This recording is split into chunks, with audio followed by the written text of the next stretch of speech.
Let's talk some Power Rangers.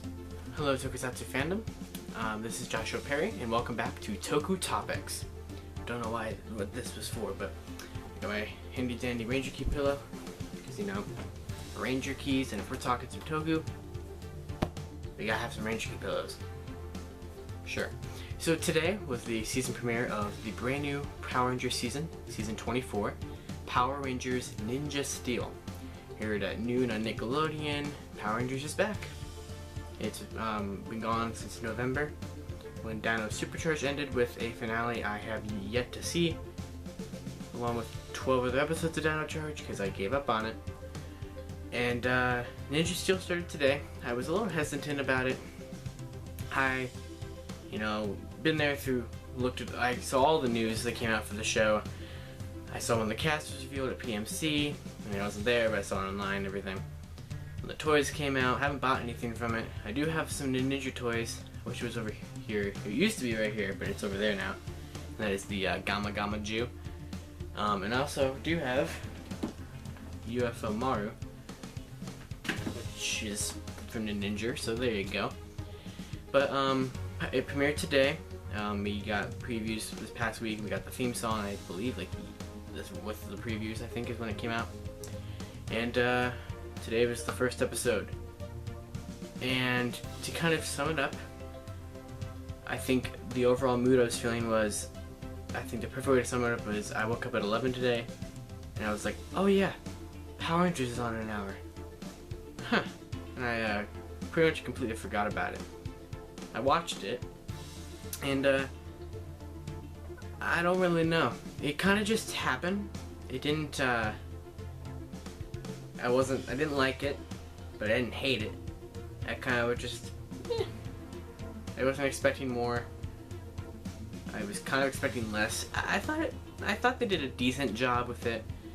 I guess I fastly, nope, that's not a word, quickly sum up the plot. You have, the show starts with 10 years ago, and you have, what was it, Galvanax or whatever. He comes to Earth after Brody's father, which I don't believe has a name, finds the Ninja Star Nexus or something, which is the End Shuriken from the Ninja, and he's like, well, I gotta protect this thing because it got that Ninja Steel. And in season 2 we'll probably have the Super Ninja Steel. But anyway, he is attacked by Galvanax for the possession of the star, and he transforms into the Red Ranger, which should have been, it's just the normal Red Ranger, but it should have been one of the ones with the Whirlwind chest, or the Elder chest, which was seen at the very end of Ninja. Missed opportunity right there, in my opinion. But he transforms into the Red Ranger, he fights Galvanax, which is pretty cool, American footage. Kiwimon's counterpart shows up, which I don't remember her name. And Gabi Rizzo's, was it Ripcon? Is that his name? Ripcon, I think that's his name. Was there. And they fought, and Brody got kidnapped, and blah blah blah. 10 years later, Brody wakes up on the, not wakes up, what? He is on the ship, Galvanax's ship, working as like a slave with Redbot and what was his name? Mick. That's a RR reference if you don't know that. That is the actor who played Boom in SPD. I believe he also played Phineas in Mystic Force, and other seasons he played some things, I think. So he was in there. It was cool to see his actor. I like his actor. His character was nothing, but I'll probably just keep calling him Boom because I almost forget the name. So there you go.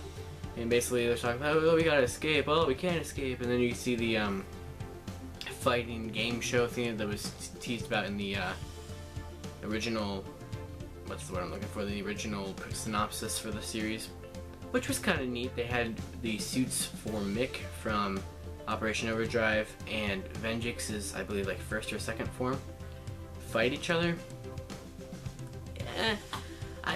It was kind of cool. I mean, I get they have random monster suits from previous seasons just in their warehouse, but it didn't make any sense because we had a villain from 10 years ago fighting that wasn't the same villain, but it was the same suit, fighting the suit of a villain from, what, 8 years ago? And it's like, woohoo, I guess. And Mick, I know he had a different name, but I'm just gonna keep calling him the name from Operation Overdrive. The Fear Cat suit, whatever. He wins. And then, you know, they go to Earth to get the Ninja Nexus thing. Brass and Brody escapes. You see at the high school, you meet Preston, Calvin, and what's the other name? Sarah, I think. Show up for like 15 seconds, and then you see Preston and what's her name? I don't remember her name. The Pink Ranger's name. What is her name? I don't remember. But she's there, and the audience gets to see them. Don't like them.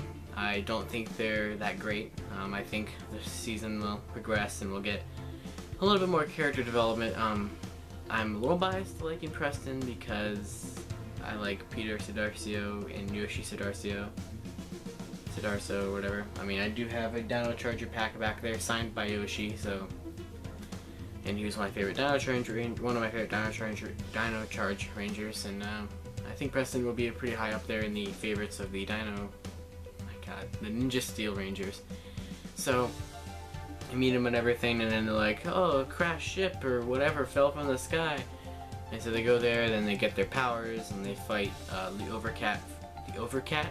Wow, the Fear Cat from Overdrive, which was boring, and that was stupid. I wish they would have just used either a Tokuger villain, and I'll get to that in a sec. Either use a Tokuger villain suit that they're not going to use, or use a ninja suit that they're probably not going to use, but they could just throw into this episode. I just think that would have been better. Actually, I think that would have just been better regardless if they didn't use Venjix and Mick's suit. If they just used Tokuger villain suits, they have them obviously, because the announcer guy or whatever, I think he had a name for the game show, is Baron Nero's suit from Tokuger, kind of. It's like altered, but I'm pretty sure the base of his suit is Nero from Tokuger, I think. So I don't know why they just didn't use Tokuger villains, because those suits are amazing. The Tokuger villains are probably my favorite designed villains I've ever seen in Sentai. So it would have been kind of cool to see their suits there. But I digress. But the fight scene was, you know, it was whatever. You see them morph, and then then the star flies away because they tried to cover it with rocks. I don't know. And they're like, oh, but there was still the gold and the white and the yellow shurikens in there. Oh no. And it was like, to be continued. So that was the episode. I don't really know what I'd even rate it. I mean, it was fine. I didn't hate it, like I said, but I've seen. I don't know. I think I might have liked it a little bit better than I definitely like. I don't know. I think I might like Dino Charge's premiere better. I did. I like Dino Charge's premiere better. I don't know. I mean, I think it has to have time to grow on me for me to really appreciate it.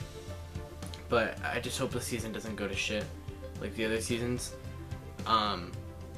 But, you know, there was a lot of things I liked about it. I liked the fight scenes. I liked the originality. Changing it from Ninja, which I hate Ninja. So I did like it better here because I like the Ninja suits, and I like the shurikens, and I like the Megazords when we get there. And I'm fine with the villain designs. I like Rip Khan's suit. I like Galvanax, whatever his name is. I like his suit. I like their suits, and I think it was good. I think we could be into an interesting season. Oh yeah, I did like the comic relief guys. I guess they were fine. They were a little bit annoying, but I mean, it is Power Rangers. I just wish that they would maybe use some of these characters to some kind of advantage to make use of the other ninja suits that we probably won't get, like the Dark Aka Ninja, the Whirlwind, the Yellow Aka Ninja, the Mito Ninja. I just wish we would kind of use some of the suits, which we might, but I thought it was a decently solid episode. Of course, I'll be watching next week's, and I know I just keep kind of bouncing around in this review, but that's pretty much all I have to say on the episode. What I'm going to do for these episode reviews is episode 1, I'll do it here, and let me know on Twitter or in the comments or whatever, email. I would really appreciate if you let me know. Haven't been really getting any comments on the videos, but I appreciate if you let me know what you want me to do. I'm either going to review each episode individually, or you review them in like bulk, where I review like episodes 2 through hiatus in one big video, and then do the same thing when they come back in September or August, whenever they usually do. Or I could review them once a week, like I'm doing here. I wouldn't be opposed to doing that. I had a fun time recording this one, and we're about 11 minutes in.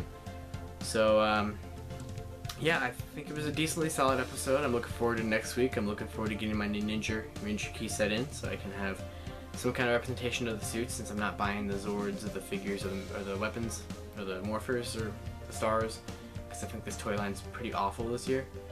So that's pretty much all I have to say about episode 1 of Ninja Steel, which was called Return of the Nexus, or no, is that what it was called? Return of the something, I don't know. I'll have the right episode title when I make the episode review name. So this has been Joshua Perry of Tokutopics. Please email me at tokutopics@gmail.com, or message me on Twitter, either my personal account at RiderRanger335 or tokutopics@tokutopics.